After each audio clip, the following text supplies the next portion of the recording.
हरिओम। इससे पूर्व हम लोग व्यापार को बढ़ाने के लिए प्रवाह को देखे थे, जिसमें 3 प्रवाह को देखे थे। सबसे पहला आप देखे थे व्यापार, दूसरा श्रम का प्रवाह और तीसरा पूंजी का प्रवाह। अब इससे अगला जो टॉपिक है अपना विश्व अर्थव्यवस्था का उदय। आप देखते हैं इस तीनों को समझने के लिए सबसे पहले हमें ब्रिटेन की अर्थव्यवस्था पर नज़र डालनी होगी। ब्रिटेन की अर्थव्यवस्था को देखना होगा। आप देखते हैं कि 18वीं सदी में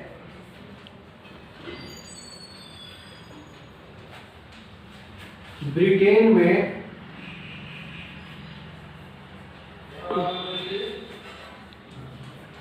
कॉर्न लॉ लागू हुआ।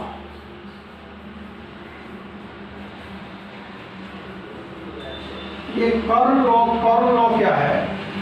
अभी जैसे कि हम लोग पॉपकॉर्न खाते हैं, पॉपकॉर्न अर्थात मक्के का जो लावा है, तो वहाँ पर मक्के का लावा मुख्य रूप से भोजन के रूप में भी वहाँ के लोग खाते हैं।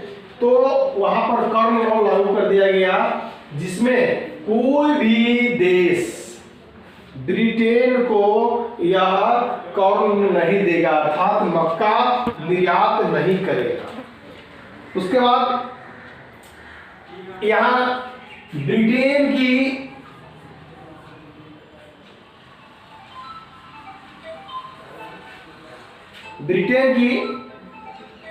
जनसंख्या काफी बढ़ गई। जनसंख्या काफी बढ़ गई। आप देखते हैं कि जनसंख्या ब्रिटेन की काफी बढ़ गई, जिसके कारण बहुत सारे जो लोग थे वे परेशानी में पड़ गए। और इतना ही नहीं, लोगों को यह जो पॉपकॉर्न है मिलना बंद हो गया।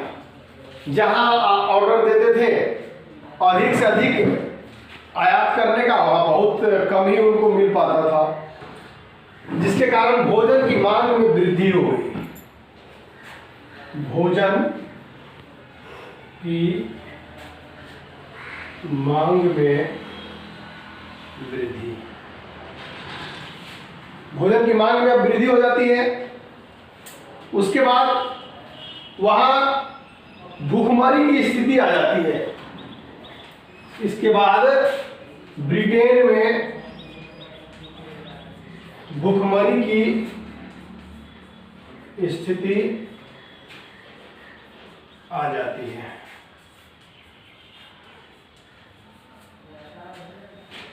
जैसे ही भूखमरी की स्थिति आती है तो ब्रिटेन में कॉर्न लॉ को समाप्त कर दिया जाता है।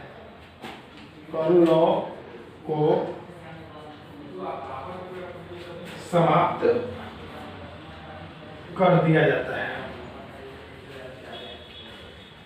अब कॉर्न लॉ को जैसे ही समाप्त करते हैं, दुनिया के जितने भी देश हैं उन सभी देश मिलकर के ब्रिटेन को मक्का निर्यात करना शुरू कर देता है।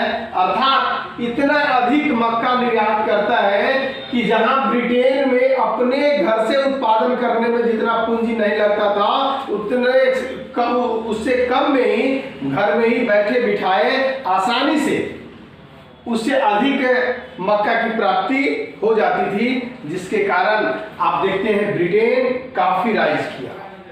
यह आप देखते हैं अब लोगों को समझ में आ गया कि किसी भी देश का विकास तभी हो सकता है जब उस देश में व्यापार की गतिविधि बढ़ती हो, अर्थात व्यापार की गतिविधि बढ़ाई जाए।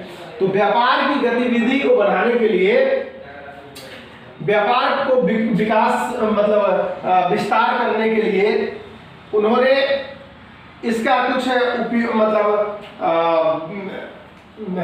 व्यापार को बढ़ाने के लिए, व्यापार को